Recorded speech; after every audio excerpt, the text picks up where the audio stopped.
C'est le poumon économique de la Côte d'Ivoire. C'est par le port de San Pedro que transite un tiers du cacao produit dans le monde. Un trésor qui rapporte chaque année plus de 3 milliards d'euros à la Côte d'Ivoire. Un trésor en danger.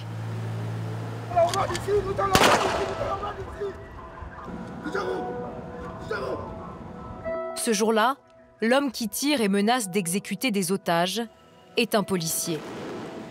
Il simule une attaque sous le regard de la presse locale. La gendarmerie et la police de la ville participent à l'exercice. Il faut dire que le lieu est hautement stratégique. On va descendre. On va se mettre au niveau de... C'est bon? Ali Fadiga est le commandant du port. Il sait que les menaces sont chaque année plus fortes et plus pressantes. Le golfe de Guinée est devenu un endroit un peu dangereux. Donc on s'apprête pour parer à toute éventualité. Actuellement, on a 3000 tonnes de cacao à l'intérieur. Il y a beaucoup d'argent. C'est pour ça que toutes les mesures de sécurité idoines sont prises pour protéger non seulement la marchandise, mais les infrastructures aussi. Bonjour, bonjour, bonjour, bonjour. L'exercice s'est bien passé? Oui, ça s'est bien passé, commandant. Mais je ne vous ai pas vu, hein? Commandant. Ça, c'est pas bien. Bonjour, commandant. J'ai laissé. Cette cargaison, c'est pour quel navire, vous savez? Le voici, ce trésor national. L'or noir d'un pays qui produit près de la moitié du cacao mondial. San Pedro, de manière directe et indirecte, emploie de 50 000 à 400 000 personnes. C'est le port qui fait vivre la ville. Or, c'est le cacao qui fait vivre le port. Vous comprenez l'importance du cacao pour la Côte d'Ivoire.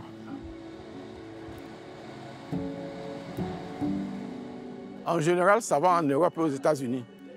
Au Brésil, souvent. En Chine, souvent. Ça, par exemple, sa destination, c'est Philadelphie. Philadelphie, voilà.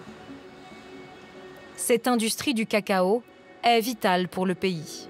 Elle représente un quart du PIB de l'État. Une richesse aujourd'hui menacée.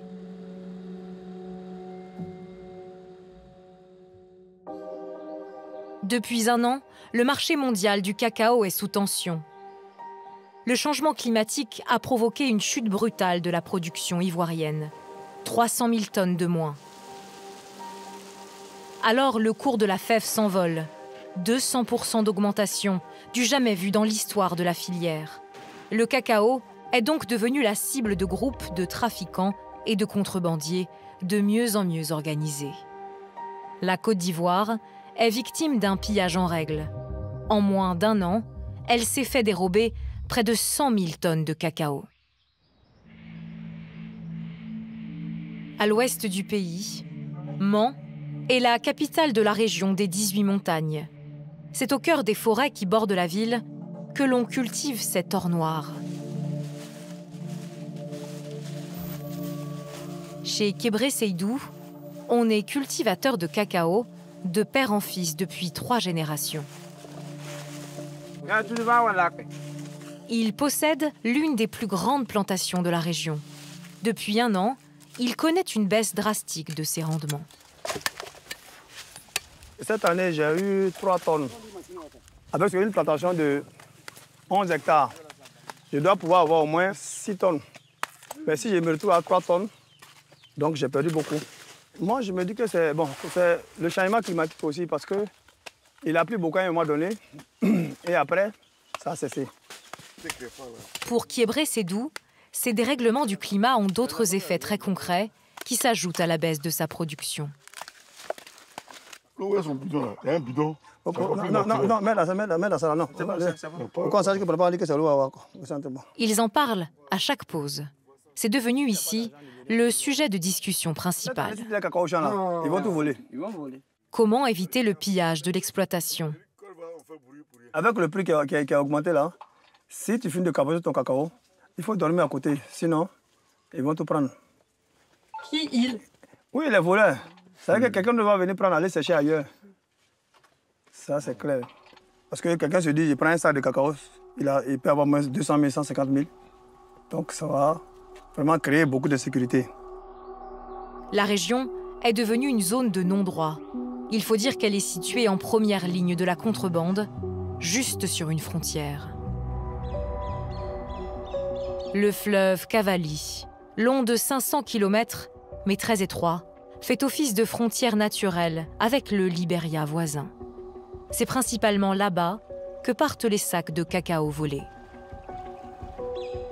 Sur la rive ivoirienne, au milieu de la forêt, 2 frères, pêcheurs de profession, ont installé leur campement il y a plusieurs années. Alfred, l'aîné, navigue tous les jours d'un pays à l'autre. Vous voyez, à 100 mètres, je suis au Libéria. S'il ne souhaite pas apparaître à visage découvert, c'est qu'il a récemment cédé à la tentation. Pour arrondir ses fins de mois, il travaille pour les trafiquants de cacao. Moi, j'ai besoin d'argent pour pouvoir nourrir ma famille, mais il n'y en a pas. Et si on vient me proposer une somme pour pouvoir traverser le cacao pour aller vendre, moi, je vais le faire. On peut traverser 100 sacs, 2 tonnes, 3 tonnes. Par jour? Oui. Dans les grandes frontières, on traverse plus que 3 tonnes, plus que 2 tonnes. C'est un business. Si on me fait traverser un sac à 5 000, que j'ai 2 tonnes, imaginez combien je gagne. En un seul passage, Alfred peut gagner jusqu'à 1 mois de salaire moyen ivoirien. 140 000 francs CFA, soit 200 €, presque impossible à refuser. L'hémorragie est telle qu'il fallait l'endiguer. C'est la mission de la brigade spéciale de lutte contre le trafic de cacao, mobilisable 24 heures sur 24, depuis sa création il y a 3 ans. Bien, repos. Je vous ai appelé pour qu'on fasse une patrouille sur le terrain pour voir les itinéraires qui sont récemment empruntés par les trafiquants. Hier, ils ont saboté la voie. Ils ont détruit un pont là-bas. Le pont. On ne sait pas si on pourra partir. On prend la piste. Le colonel Brou est à la tête des 200 hommes de la brigade. Ils travaillent dans des zones très difficiles d'accès, là où pousse le cacao. Ce matin, ils vont mettre plus d'1 heure pour parcourir moins de 25 km. Les trafiquants aiment ces itinéraires-là parce qu'ils savent que c'est difficile d'accès. Et ça leur permet aussi de pouvoir convoyer tranquillement leurs produits. On va s'arrêter ici. Nous sommes là, la frontière naturelle entre la Côte d'Ivoire et le Libéria. Ici, la rivière ne fait plus que 10 mètres de large. Un endroit où la brigade fait très fréquemment des saisies. J'utilise soit un radeau ou bien une bac pour mettre le produit. Et puis, ils tirent la corde, le produit arrive de l'autre côté, le stock, ainsi de suite. À chaque fois qu'ils aperçoivent des jeunes hommes de l'autre côté de la frontière, les gendarmes tentent bien d'obtenir des informations sur le trafic. Ouais, ça va? Ouais, traversez. Il n'y a pas de problème, venez. Comme souvent, c'est des jeunes qui se livrent à beaucoup de trafic ici. Donc, ils ont peur surtout de la tenue. Quand ils voient les forces, ils savent qu'il peut y avoir des représailles. Les trafiquants sont partout, mais la brigade veut montrer qu'elle tient encore le terrain.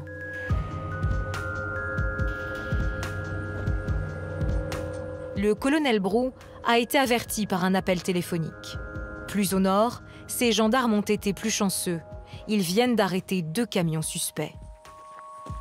Ça va.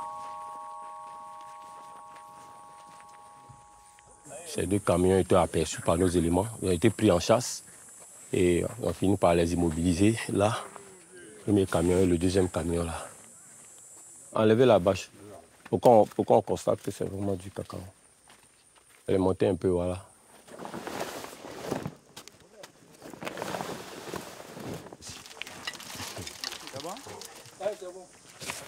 Ah si, voilà. Voilà, des fèves de cacao. Félicitations pour la prise. C'est plus de 15 tonnes ce camion. Et puis l'autre, il faut compter peut-être 20 tonnes. Voilà, au moins. Voilà. Oh, les gars! Des grosses prises comme celle-ci, la brigade en fait une par mois. Les camions sont saisis. Ils seront entreposés à la gendarmerie de la ville la plus proche et surveillés toute la nuit. Touba est le chef-lieu de la région du Bafing. La ville est située à 10 km de la frontière guinéenne. Elle est connue pour être un point de passage de nombreux contrebandiers du cacao. Ceux qui font tourner ce trafic à plein régime sont difficiles à rencontrer. Un seul a accepté de nous parler sans révéler son identité. Vous faites ça depuis longtemps? Bah moi, depuis 5 ans. C'est par rapport à de l'argent. Quand vous faites un transport, par exemple, vous touchez combien? Ça dépend. Aujourd'hui, c'est le cacao vaut de l'or. Donc, on peut prendre ici peut-être à 2000 dans les villages, voire 2500 dans les villages, et vraiment à 3000. Vous voyez la marge que ça fait? C'est beaucoup d'argent. Vous devez patrouiller ensemble, est-ce qu'on peut faire ça? C'est pas possible. Pourquoi? C'est dangereux en fait. On ne sait pas qui croiser sur notre chemin, quoi. Et puis même avoir des coups de feu, on ne sait jamais, donc du coup, c'est pas possible. J'ai déjà décidé de vous parler, mais c'est pas évident. Du coup, je préfère m'en tenir à ça et puis voilà.